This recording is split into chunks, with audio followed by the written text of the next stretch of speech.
Hi, everybody. This is Mrs. McManus coming at you to talk about the Northern Renaissance. So, just to discuss a little bit about the fact that we need to differentiate between the Italian and the Northern Renaissance because they are definitely different styles, but the Italian influence definitely is strong. We definitely see things like painting in oil. We see people like Leonardo da Vinci who travel to places like France and then influence artists there. But we do see some differences between the cultures in general.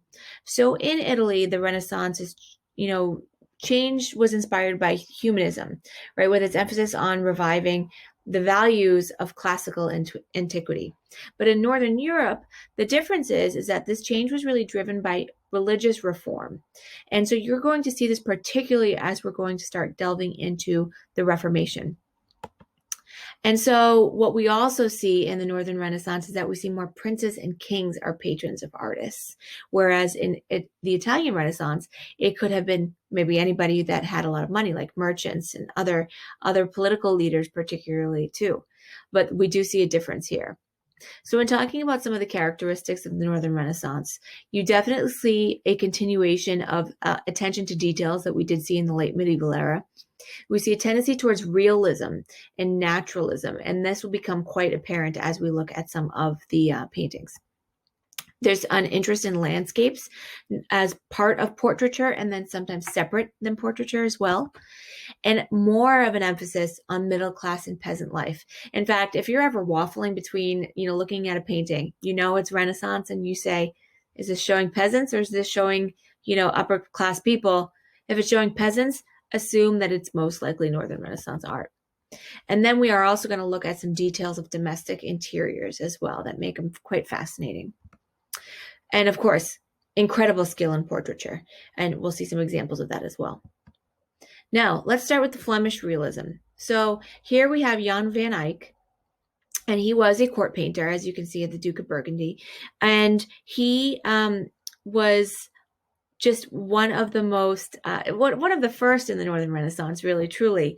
But he dating all of his paintings are hard. You're going to see approximations here, and this is just because he signed 9 of them and dated 10 of them, and some of his art has been perhaps attributed to others because we're not exactly sure.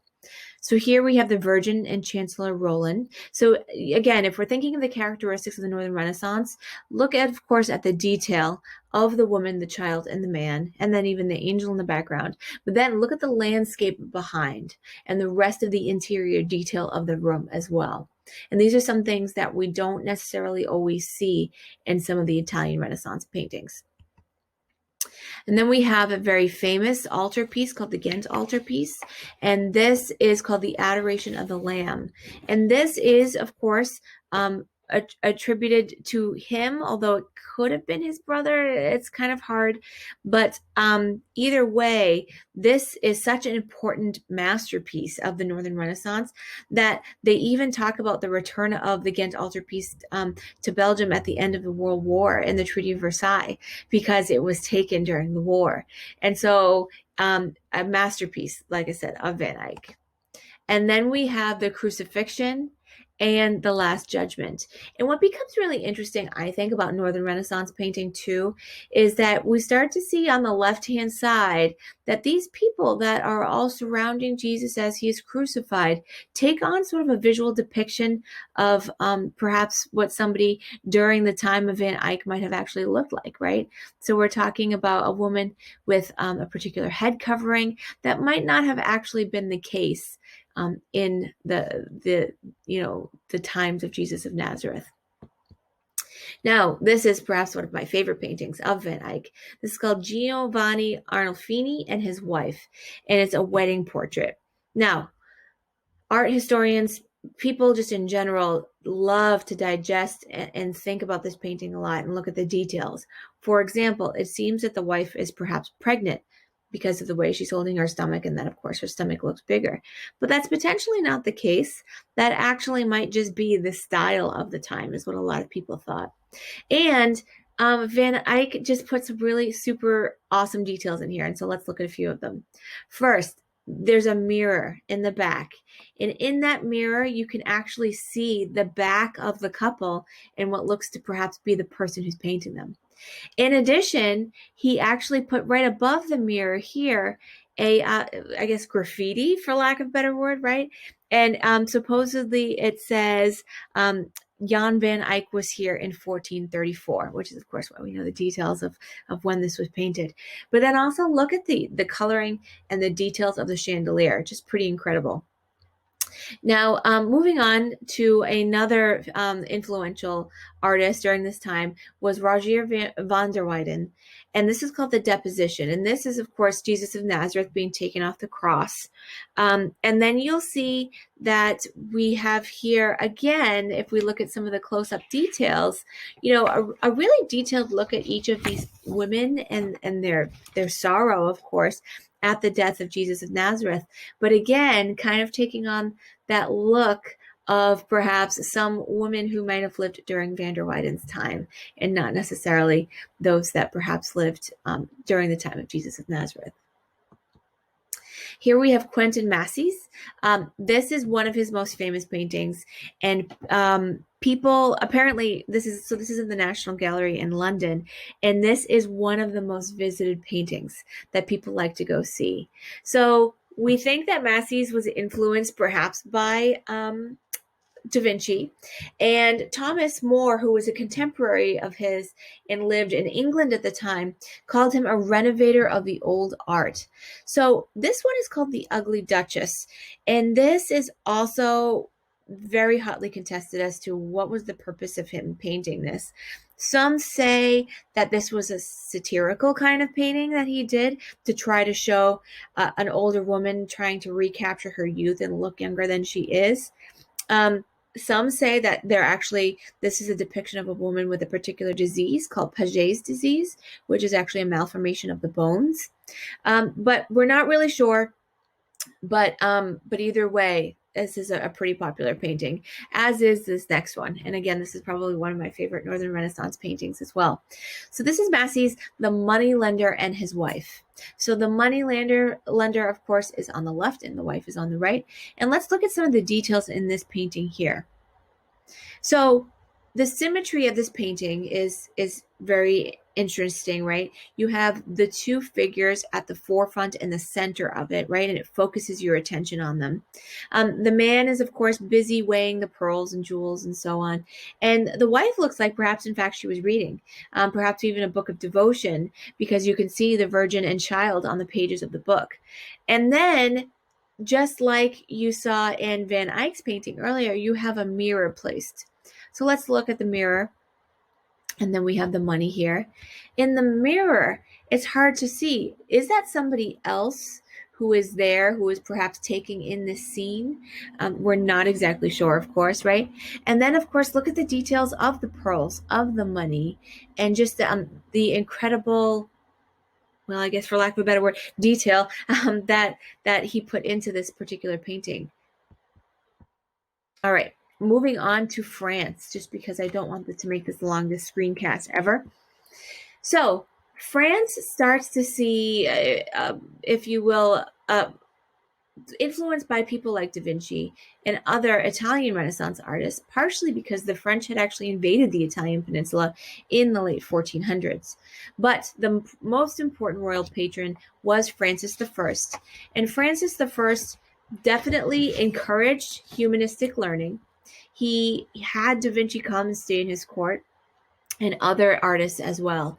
And he collected paintings from the great masters, such as Titian, Raphael, Michelangelo as well. And so here we have Francis I, a portrait of him. And as you can see, done with such realism, particularly for the clothes that he's wearing, the ornamentation of, for example, what looks to be almost like a necklace, and so on and so forth. Just super duper delicate and deep. Now, I did want to talk about the school of Fontainebleau, and this is Francis I loved art so much that he had this group of artists that he come to the school or at Fontainebleau. And we call it the School of Fontainebleau, but it's basically this like sort of community of artists that actually studied together and, worked together and talked about art and so on and so forth. And so we start to see like this refined elegance in some of the paintings that come out of here, as well as some experimentation with mannerism, which we're going to talk a little bit later as well. And their work incorporated allegory, particularly because certain courts have usually like certain like things that they love in little niches. And in the Fontainebleau court and in France, they really loved anything to do with symbolism. Here is one example coming out of the School of Fontainebleau, and this would be the Deposition of Christ. And this was a French sculptor who actually worked principally with tombs, interestingly enough. And he was best known for some of his funerary works. And it was really actually custom at the time for men to assign their remains to more than one burial site, which is interesting too. You might have one burial site for the heart, one for the entrails, and one for the body. He was also a painter, but this was done in bronze, and this was for a private chapel here. Then we have Jean Goujon, and I'm most likely butchering these names because French is not my language. And he introduced this new concept of bas relief, where the figures are sort of autonomous and adapting to the frame. And so he was able to sort of create this illusion of space coming from this quite thin slab of stone. And so we see here, this of course is hearkening back towards the classical antiquity, right, where it looks like he's pulling from the influences in Greece and Rome. Now we're going to go on to Germany. Germany has some very famous names, starting with Lucas Cranach the Elder. He was a court painter in Wittenberg during the height of the Holy Roman Empire in the early 1500s. And one of his best-known portraits was Martin Luther to the left. And don't you worry, we will be talking about Martin Luther at length coming up. And we have some other paintings and portraits of his, and again, much different style, I think, than you would see, say, like comparatively perhaps to like Da Vinci or Raphael or Michelangelo. But we have old man with young woman and amorous old woman with young man. Many people find these to be like slightly creepy, but I think that it shows, you can see like the delight on the face of the old woman as she's talking to this young man. All right, we're going to go on and talk about Grunwald. Grunwald worked mainly with religious themes. He was actually the court painter in Mainz to the archbishop. He did convert to Lutheranism, and perhaps even, himself was involved with revolts. And these revolts were occurring in the midst of the Reformation. And so usually in his depictions, you see intense emotion and sometimes painful emotion. For example, if we're looking at this painting, you look at the man towards the top, and his fist is raised, and you can just see, his face and the emotion that's going in as he's about to punch, who I believe is supposed to be Jesus of Nazareth in that painting. And yes, this is called The Mocking of Christ. Again, oops, sorry, I skipped over that by accident. We have the Crucifixion, also in the early 1500s. Again, you can kind of see the emotion that he brings here. This is a panel, actually, of an altarpiece. And it has, an interesting thought about this painting is sort of how Jesus of Nazareth's limbs look very sort of distended. And this is interesting because later on we're going to see that too with mannerism. And so this is almost a little bit foreshadowing what's to come when it comes to art movements. Albrecht Dürer, perhaps my favorite German Northern Renaissance painter. Some would say he is the greatest of the artists. He was a court member of Holy Roman Emperor Maximilian I. But he was also a scientist. So if you're thinking of Da Vinci and kind of like the Renaissance man, then Albrecht Dürer might be your guy. And so you see a lot of sort of self-consciousness and individualism in his portraits. And so this is a self-portrait of himself at the age of 26. And here is another self-portrait, which is going to be later on. This interesting one I say interesting, sorry, like 40 times, I think, in this screencast. But okay, what I like about this one is that if you were to sort of stop and look at it, he almost, to some people, resembles perhaps Jesus of Nazareth, right? With the longer hair, the beard, and just sort of his look. But still incredibly detailed, particularly for a self-portrait. Very impressive. Now, Durer was actually also very well known for his woodcuts. And so this was a series that he created, a part of the series that had to do with the passion of Christ, is what he called them. And so this one is the Last Supper. So you'll see Jesus of Nazareth in the center there. And this is perhaps the biggest print that has ever been created, at least in the Northern Renaissance period. And it was created for an emperor as well. And this is called the Triumphal Arch. And so if we were to go and look at some details, you can see that it's incredibly detailed. Here we have angels and cherubs. Here we have some other details. You can see some men on horses and perhaps in battle formation. And then the 4 horsemen of the apocalypse, not part of the Triumphal Arch series, but still one of the largest, or one of the most dramatic woodcuts that he in fact has created. And this shows the 4 horsemen of the apocalypse are supposed to be these 4 beings that come at the end of the world according to the Bible. And so the 4 things are death, famine, war, and plague or pestilence.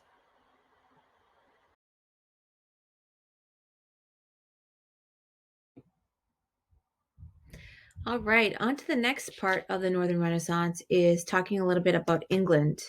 So I want to start with Holbein, who it was a painter, draftsman, designer, again, sort of these Renaissance individuals. And he was actually a German artist, but did most of his work in England and was friends with Erasmus and, of course, was patronized, I should say, by Henry VIII. And so he is definitely well known for his portrait of Henry VIII, which I'll show you in just a moment. And so, as we can see, here we have Henry on the left, and we have his son, Edward VI, on the right. And again, one of some of the most famous paintings of the English Northern Renaissance time would be by Holbein. Now, he found his most success in England, and some of his most successes were actually for Thomas More, who was on the court of Henry VIII.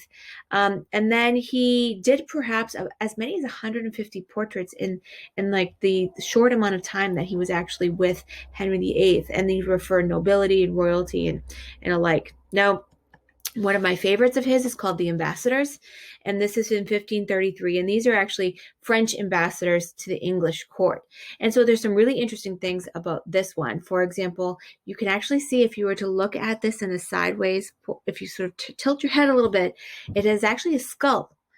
And then you can see that there's some details that he provides, and that just the perspective that he's employing in this painting as well, as you can see from here.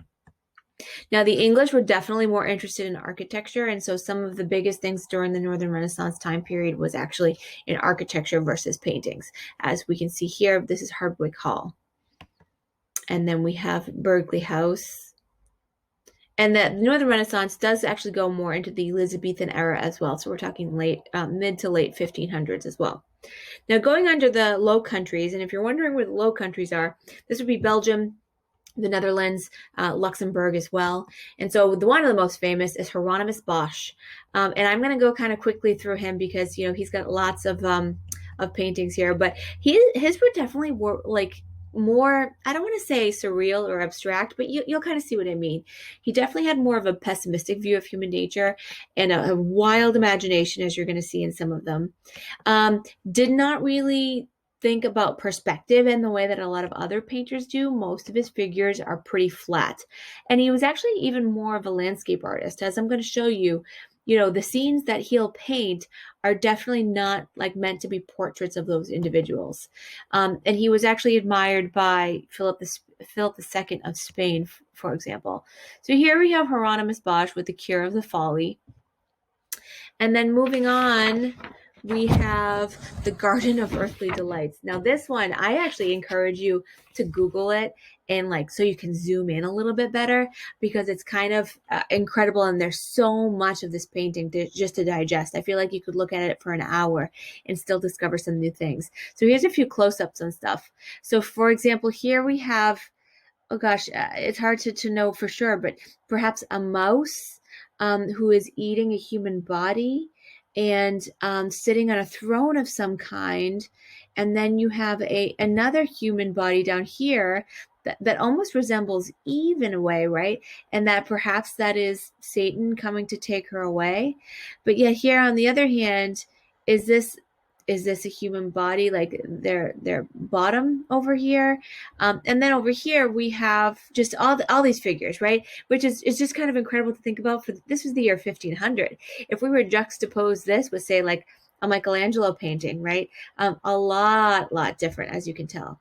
Here we have also the Temptation of Saint Anthony. Same thing, not meant to be a portrait by any means, but the scene is just kind of incredible at the different things that it shows.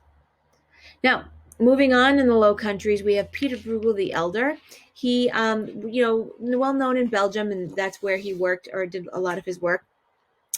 Was definitely in touch with the humanism side of the Renaissance period for sure, and definitely not a portraitist, more of a landscaper. And you'll see he was concerned with human vice and their follies. And so oftentimes the people in his works don't have very detailed faces. They're typically expressionless and mindless, and they're types rather than individuals. So a little bit different than, again, what we saw with the individualism of the Italian Renaissance. And usually the purpose of the paintings were to convey a message. This, for example, is his well-known work called The Tower of Babel. This is based on a Bible story that talked about the tower that was built in Babylon. And so it was supposed to be part of like man's folly, and it's supposed to show like man's vice. Here is a perfect example of the fact that he wasn't a portraitist, right? Look at the faces on these people. Definitely not the detail. And again, he's looking at like sort of portraying them more as a type. And you can tell even the title of this is called The Beggars.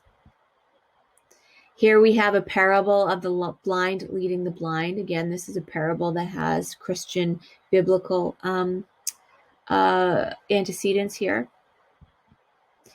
The Neanderthalish proverbs as well. I mean, this again is one of those paintings you could stare at for hours, but you have all these people just doing so many different things in this painting in both the foreground and the background. You know, we have people who are potentially coming out of windows.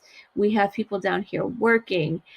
We have others here that perhaps are, I don't even know what this guy is doing over down here in the corner. So lots to digest and lots going on. Now, this actually happens to be one of my favorite Northern Renaissance paintings, and it's called Hunters in the Snow. And if we were in class and had the time, I would show you a little bit of a video on this. But this is showing, it's interesting. These hunters are coming back from perhaps their hunt, and the dogs in them look dejected, as if they haven't actually hunted anything, but or come back empty-handed. And over here on the right, we see people, skating on the ice, perhaps having fun. And so it's just an interesting juxtaposition of those types of people, like hunters coming back from a hunt without, what they were going for, and these people that are potentially having fun sort of down below. We have the winter scene, and I'm just going to leave it here for a minute to show you that. The Harvesters, this is also one of my favorites. It's showing, when the harvest time was back in, medieval to Renaissance age. The harvest time was a time in which everybody in your family and, in your village perhaps would come together to harvest the grain or to harvest whatever you were harvesting. And so you see some people, of course, still diligently working here, but others taking perhaps a lunch break under the tree.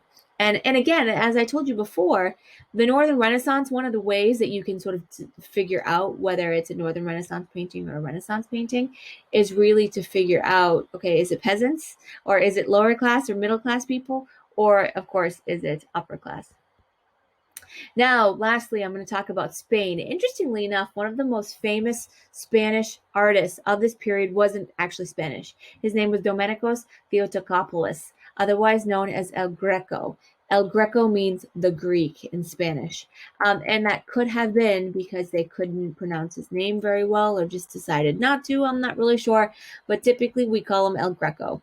So the thing about El Greco is that he was kind of more part of the Counter Reformation or the Catholic Reformation. And so many of his works are definitely religious in nature. And he definitely doesn't use perspective. He kind of ignores it. He has some elongated figures and definitely distorts the human body in a way that we haven't really seen previous in these Renaissance paintings. Excuse me. And then he also heightens particular colors. So let me give you an example. This is Christ in agony on the cross.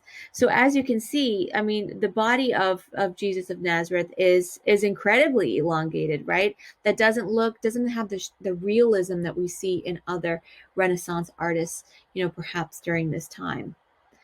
He also is well known for putting backgrounds, like as you can see here in his paintings. Then we have the portrait of the cardinal. Now, this is an interesting one because it is a portrait, but still doesn't hold the same realism that we're seeing during this time period. We have the burial of Count Orgaz. And here, I'm going to go to the full one over here. This is considered one of the masterpieces. According to the legend, it's that Saints Augustine and Stephen appeared miraculously to lay the Count in his tomb because he was so generous to the church. And so this is supposed to portray that they are coming down from the heavens to help doing this. And as you can see, there's a little bit more detail as well. And that is the Count here. And of course, these are members of the clergy that are around him as he's being laid to burial. And then we have the view of Toledo. This is one of only 3 surviving landscapes, actually, of El Greco. And this was in 1595. And of course, it shows, rather sinister and, I don't know, I guess we could say stormy and dark, foreboding clouds in the background. But just, again, a lot different than what we're seeing during the Renaissance. And this is ushering in the Mannerist time period of artwork. And so this Mannerist phase did last longer than in the North than it did in Italy. And so, in fact, did the Northern Renaissance. And so you're going to see that, we're going to go into a new time period of art, as we get into the 1600s and beyond. And so to help you with that, I will give you sort of a list of the different art movements, because as we're going to see, these art movements are really going to represent and be reflective of the time periods in which they're happening. So thanks for tuning into the Screencast. If you have any questions, as always, please let me know.